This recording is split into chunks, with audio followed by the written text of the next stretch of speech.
Hello दोस्तों, स्वागत है मेरी नई वीडियो में। और आपने थंबनेल तो पढ़ ही लिया होगा कि आज हम बात करने वाले हैं सैलरी शीट के बारे में।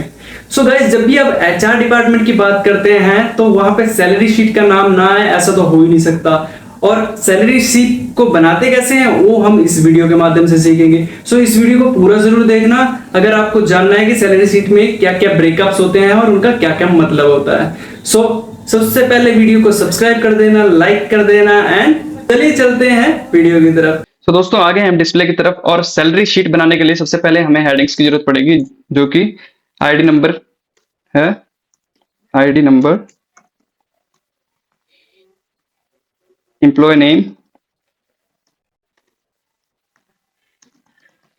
देन हम डेजिग्नेशन को यहाँ पे टाइप करेंगे, designation, basic salary,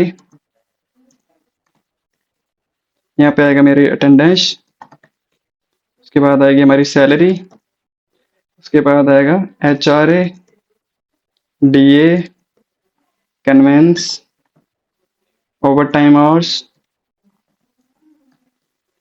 over time income,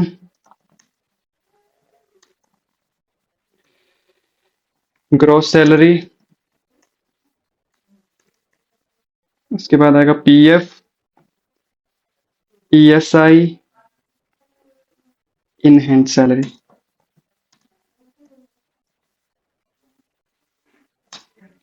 सो गाइस, इसको सिलेक्ट करने के बाद आप देख पा रहे हैं ये मेरे कुछ जो टेक्स्ट हैं यहाँ पे कट रहे हैं, तो मैं इसको ऑटो फिट कर लूंगा। ये भी ठीक है, ये भी ठीक है। यहाँ पे मुझे इसे इंक्रीज करने की जरूरत है और इन हैंड सैलरी पे मुझे यहाँ पे इसे इंक्रीज करने की जरूरत है। तो सिंपली हमने इसे कर लिया। अब मैं क्या करूंगा, सबसे पहले इस रेंज को सिलेक्ट करूंगा, यहाँ पे मर्ज करके टाइप करूंगा कैप्स में employee salary sheet for July month.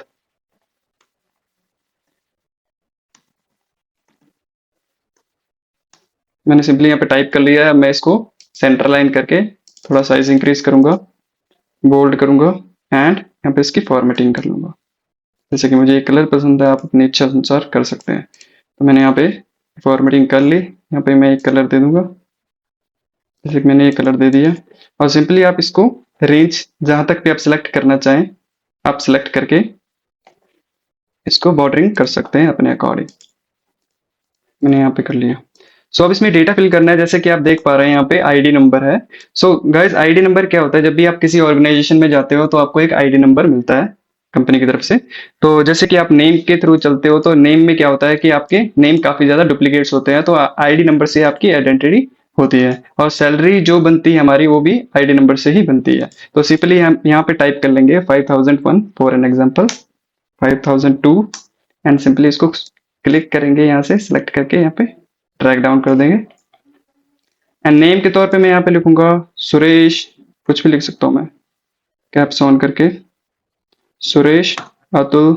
तो दोस्तों मैंने यहाँ पे, जैसे आप देख रहे हो कि मैंने यहाँ पे नेम सारे टाइप कर लिए हैं।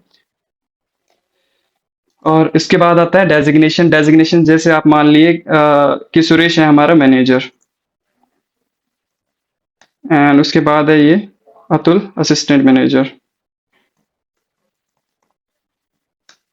देन विकास है हमारा सीनियर इंजीनियर, एंड बाकी सारे हैं हमारे इंजीनियर स्टाफ। इनको मैं ड्रैग डाउन कर लेता हूँ। यहाँ से इसको कॉलम की विड्थ को थोड़ा इंक्रीज कर लेता हूँ।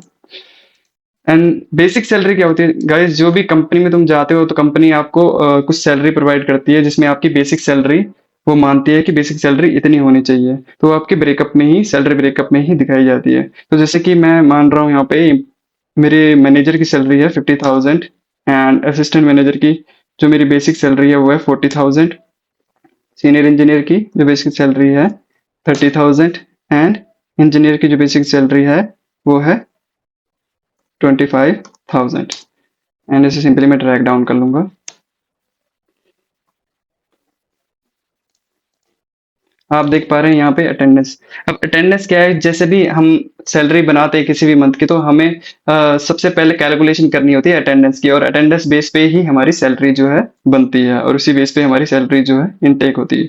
तो अब अटेंडेंस जैसे कि 30 दिन होते हैं एक महीने में, तो जो एम्प्लॉय है वो कितने दिन प्रेजेंट रहा वो डिटेल हमें HRMS के सॉफ्टवेयर से पता लग जाता है, या अटेंडेंस से पता लग जाता है। तो जैसे कि मैं एग्जांपल ले लेता हूँ, यहाँ पे ये 28 दिन प्रेजेंट रहा, ये 26 दिन प्रेजेंट रहा। ऐसे ही मैं यहाँ पे रेंडमली टाइप कर लेता हूँ, जैसे मैं चाह रहा हूँ कि 24 से 30 के बीच में ये प्रेजेंट रहे। मैंने यहाँ पे इसको रेंडमली कुछ अटेंडेंस यहाँ पे रख दी। अब सैलरी क्या है गाइस, जैसे कि बेसिक सैलरी हमारी ये है, तो सैलरी हमारी, इसका मतलब ये है कि हमारी ये सैलरी बननी चाहिए कि एक्चुअल अटेंडेंस के बेस पे हमारी जो है सैलरी निकल के आए यहाँ पे, दैट इज एक्चुअल सैलरी। मैं यहाँ पे नेम चेंज कर देता हूँ, एक्चुअल सैलरी। इसको मैं रैप टेक्स्ट कर देता हूँ, टॉप लाइन कर देता हूँ, एंड जैसे कि इक्वल टू यहाँ प्रेस करूंगा, मुझे एक्चुअल सैलरी निकालनी है, तो मैं मेरी बेसिक सैलरी ये है। बेसिक सैलरी को मैं 30 से डिवाइड करूंगा, क्योंकि हम 30 दिन की सैलरी बनाते हैं इन अ मंथ। 30 से डिवाइड करने के बाद मैं इनटू करूंगा जो मेरी करंट अटेंडेंस है, जो जितने दिन में प्रेजेंट रहा इन अ मंथ। सो ये मेरी बन के निकल के आ गई। सो गाइज ये मेरी होगी actual salary in this month. अब मैं डिक्रीज यहाँ पे डेसिमल कर दूंगा राउंड फिगर में लाने के लिए। सो ये हमारी होगी एक्चुअल सैलरी। अब नेक्स्ट आते हैं HRA। सो गाइज HRA क्या होता है, जब भी आप किसी कंपनी में जाते हो तो आपको एक सैलरी ब्रेकअप दिया जाता है, और कंपनी आपको कहती है कि ये आपकी बेसिक सैलरी है, और उससे ऊपर जो भी है, जैसे कि HRA का मतलब होता है हाउस रेंट अलाउंसेस, तो कंपनी आपको हाउस रेंट अलाउंसेस देती है उससे अलग, कि ये आपका हाउस रेंट अलाउंसेस है, वो सैलरी ब्रेकअप में ही रहता है आपका। सो मान लीजिए जैसे कि हमारा सैलरी ब्रेकअप में इसमें 8000 हाउस रेंट अलाउंस है मैनेजर का, देन हमारा असिस्टेंट मैनेजर का है 7000, सीनियर इंजीनियर का है 6000, एंड इंजीनियर स्टाफ का है 5000। सो इसको हम ड्रैग डाउन कर लेंगे। सो ये जो है वो हमारा हाउस रेंट अलाउंस हो गया, जो कि कंपनी की तरफ से हमें दिया जाता है। देन हम आते हैं DA की तरफ। DA क्या होता है गाइस, ये डियरनेस अलाउंस होता है, जो कि कंपनी की तरफ से हमें दिया जाता है जब महंगाई इंक्रीज होती है, एक्सपेंसेस इंक्रीज होते हैं, तो कंपनी अपनी तरफ से हमें कुछ अलाउंसेस देती है, तो उसे DA बोलते हैं, डियरनेस अलाउंस। तो ये क्या होता है, कंपनी अपने अनुसार इसको एम्प्लॉय को देती है। तो जैसे मान लिया मेरे को इसमें दे दिया इन्होंने 5000, मैनेजर्स को दे दिया 5000, देन इसको दे दिया 4000, इसको दे दिया 3000, एंड रेस्ट एम्प्लॉयज को दे दिया 2500। तो ये हो गया हमारा डेयरलेस अलाउंस।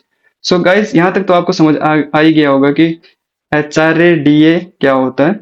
तो अब नेक्स्ट चलते हैं कन्वेंस की तरफ। सो कन्वेंस क्या होता है, आपको नाम से समझ में आ रहा होगा, जैसे कि आप कंपनी जाते हो, कंपनी से घर जाते हो, या कंपनी विजिट से कहीं भी जाते हो, तो उसके जो भी एक्सपेंसेस होते हैं या उसका जो भी कन्वेंस होता है, वो कंपनी आपको सैलरी ब्रेकअप में देती है।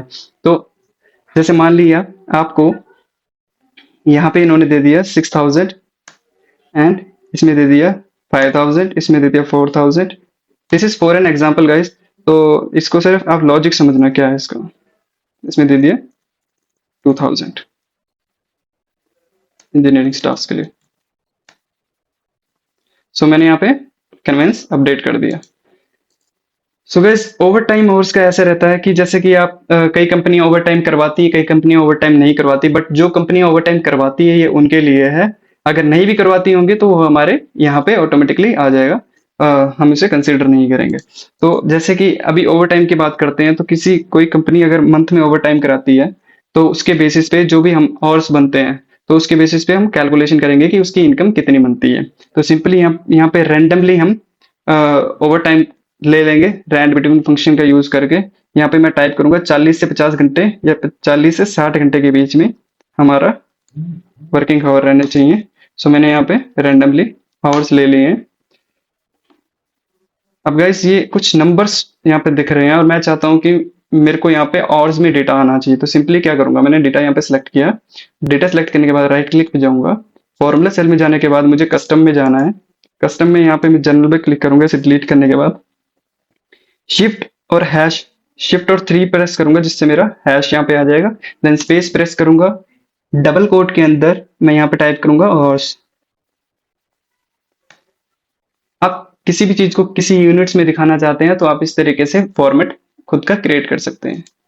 अब यहाँ पे हम जनरेट करेंगे ओवर टाइम इनकम कितनी है। तो ओवर टाइम इनकम कैसे जनरेट करेंगे गाइस, इक्वल टू प्रेस करेंगे, हमारी बेसिक सैलरी कितनी है ये है, इसको डिवाइड करेंगे 30 से। 30 से डिवाइड करने के बाद हमारे पास पर डे की सैलरी आ जाएगी, ठीक है। और पर डे की शिफ्ट कितने घंटे की होती है हमारी, 8 घंटे की होती है। तो 8 आवर्स की जो शिफ्ट होती है उसको हम 8 से डिवाइड कर देंगे, राइट। और ये निकल जाएगा हमारा पर आवर्स का पैसा। तो अब इसको हम मल्टीप्लाई कर देंगे अगेन आवर्स के साथ एंड इसको एंटर कर देंगे। सो गाइज ये हमारा निकल के आ गया ओवर टाइम इनकम एम्प्लॉयज की। अगर आपको समझ नहीं आया मैं एक बार फिर से समझाता हूं आपको। मैंने बेसिक सैलरी ली, बेसिक सैलरी को मैंने डिवाइड किया 30 डेज से। 30 डेज से डिवाइड करने के बाद मेरी पर डे की सैलरी बन गई 1333 रुपए। देन इसको मैं डिवाइड करूंगा 8 आवर से, पर घंटे की सैलरी के लिए पर घंटे की सैलरी बन गई मेरी 167 रुपीज। एंड देन इसको इंटू करूंगा जितने मैंने आवर्स किए मंथ में, तो यहाँ पे मेरे निकल के आ जाएगा मेरी ओवर टाइम इनकम कितनी है। तो गाइज ये मेरी आ गई ओवर टाइम इनकम। अब हमें निकालनी है ग्रोस सैलरी। सो ग्रोस सैलरी क्या होती है गाइज, तो वो क्या होता है, जैसे बेसिक है हमारा, अलाउंस है, डीए है, कन्वेंस है, तो ये हमारी basic salary sorry gross salary रहती है। जैसे कि ये बता दिए तो ये हमारी ग्रोस सैलरी रहती है। बट अभी क्या है कि हमारे पास ओवर टाइम भी ऐड हो गया है, क्योंकि ये भी हमारा सैलरी का एक पार्ट हो गया है। तो अब कैसे इसको कैलकुलेट करेंगे, सिंपली अब इसमें क्या है कि हम ये नहीं काउंट करेंगे, ये काउंट करेंगे, क्योंकि हम अटेंडेंस बेस पे सैलरी बना रहे हैं। तो हम एक्चुअल सैलरी को लेंगे, इसको प्लस करेंगे, देन हम जाएंगे यहाँ पे एचआरए को प्लस करेंगे, देन डीए जो हमें कंपनी की तरफ से मिल रहा है उसको प्लस करेंगे, कन्वेंसेस जो कंपनी की तरफ से मिल रहे हैं उसे प्लस करेंगे, एंड देन ओवर टाइम जो कंपनी की तरफ से मिल रहा है उसे हम प्लस करेंगे। एंड देन गाइस ये हमारी बन गई ग्रॉस सैलरी जो कि कंपनी की तरफ से हमें दी जा रही है। सो इसको मैं सिंपली ड्रैग डाउन कर दूंगा। अब यहाँ पे बात खत्म नहीं होती है, ये हमारी ग्रॉस सैलरी आ गई, इसको मैं अकाउंटिंग में कर देता हूँ।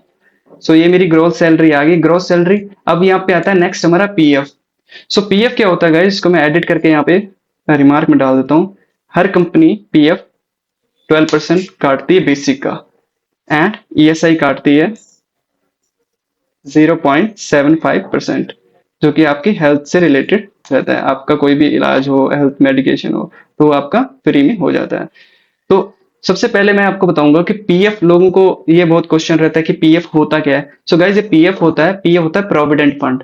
कंपनी आपकी सैलरी से कुछ हिस्सा काटती है, जैसे मैंने बताया 12% काटती है। और जब आप रिटायरमेंट लेते हो कंपनी से, या फिर किसी भी जॉब से रिटायरमेंट लेते हो, या आप 45 ईयर्स में ले रहे हो, 50 ईयर्स में ले रहे हो, जब भी आपकी इच्छा होती है रिटायरमेंट लेने की, तो उसके बाद जो भी आपकी बड़ी अमाउंट बनती है इससे 12% के रेशो से, तो वो आपको मिल जाती है पीएफ के थ्रू। सो गाइज इस पीएफ का मतलब यही होता है। सो अब देखो 12% पीएफ करता है हमारा बेसिक के बेस पे। तो इसे कैलकुलेट कैसे करेंगे, सिंपली इक्वल करेंगे एंड बेसिक सैलरी पे जाएंगे, basic divided by sorry into 12%। यहाँ पे मैं परसेंटाइल का साइन दूंगा और एंड हिट करूंगा। सो मेरा 6000 जो है मेरा पीएफ कटता है। ये मेरा हो गया पीएफ। ये तो हो गया मेरा बेसिक, बेसिक के अकॉर्डिंग। बट हमारी जो सैलरी आ रही है वो है एक्चुअल सैलरी, तो ये सैलरी के इसके बेस पे कटेगा, इसलिए जो मेरा पीएफ कटेगा इसके बेस पे कटेगा। और ये वो है ये। अब मैं यहाँ पे कुछ भी चेंज करूं, 60,000 करूं, तो ये ऑटोमेटिकली चेंज होता रहेगा। सो गाइज ये होता है हमारा पीएफ, जो कि हम कंपनी हमारे सैलरी बेसिक से 12% काटती है एवरी मंथ, एवरी सैलरी से जो भी हमारा बनता है। अब जैसे ईएसआई है, ईएसआई में भी सेम कैलकुलेशन होगी। जैसे कि मैंने यहाँ पे बेसिक को सिलेक्ट किया, इंटू किया 0.7%, 0.75% से मल्टीप्लाई किया, और ये मेरा कट गया। अब यहाँ पे मैं जाके डिक्रीज डेसिमल पे कर दूंगा एंड ये मेरा आ गया। सो गाइज अब इनटेक सैलरी लेने के लिए हमें क्या कैलकुलेशन करनी है, सिंपली इक्वल करेंगे जो हमारी ग्रॉस सैलरी होती है उससे हम अपने पीएफ को डिडक्ट कर देंगे एंड ईएसआई को डिडक्ट कर देंगे एंड ये हमारी गाइज इनटेक सैलरी हमारे हाथ में आएगी। सो इस तरीके से हम सैलरी शीट बनाते हैं। सो गाइज एक बार फिर से रिव्यू कर लेते हैं इस चीज को। ये एम्प्लॉय आईडी है, नेम है, ठीक है। बेसिक सैलरी होती है हमारी जो भी कंपनी द्वारा दी जाती है। देन अटेंडेंस जो होती है, जो भी आप रियल टाइम अटेंडेंस जो आपकी रही इस मंथ में। देन एक्चुअल सैलरी जो बनती है वो अटेंडेंस के बेस पे बनती है। एचआरए होता है हाउस रेंट अलाउंसेस जो कि कंपनी द्वारा हमें दिया जाता है। डीए होता है डियरनेस अमाउंट अलाउंसेस जो कि कंपनी द्वारा दिया जाता है। कन्वेंसेज होते हैं एक्सपेंसेस जो भी कंपनी द्वारा हमें दिए जाते हैं, जो भी हम कंपनी आना जाना या ट्रांसपोर्टेशन पब्लिक ट्रांसपोर्टेशन और कैब कार जो भी यूज करते हैं उसके लिए हमें दिए जाते हैं। ये हो गया overtime and gross salary. Gross salary हमारा टोटल इंक्लूडिंग अमाउंट होती है जो भी हमें एक मंथ में मिल रही होती है। एंड थर्ड जो पार्ट आता है हमारे पास आता है डिडक्शन का, जो भी हमारी ग्रोस होती है, ग्रोस में से हमेशा हमें डिडक्ट होके मिलती है। तो ये होती है हमारी इनटेक सैलरी। सो गाइस इस तरीके से हम सैलरी शीट बनाते हैं और इस तरीके से आप भी सैलरी शीट बना सकते हो। सो गाइज आई होप आपको ये वीडियो पसंद आई हो। अगर पसंद आई हो तो प्लीज इस वीडियो को लाइक जरूर करना और ज्यादा से ज्यादा शेयर जरूर करना। और अगर आपको ऐसे वीडियो और देखनी है तो चैनल को सब्सक्राइब करना एंड बेल आइकन पे क्लिक करना मेरी वीडियोस की नोटिफिकेशन के लिए। सो थैंक यू गाइज, आज के लिए इतना ही था।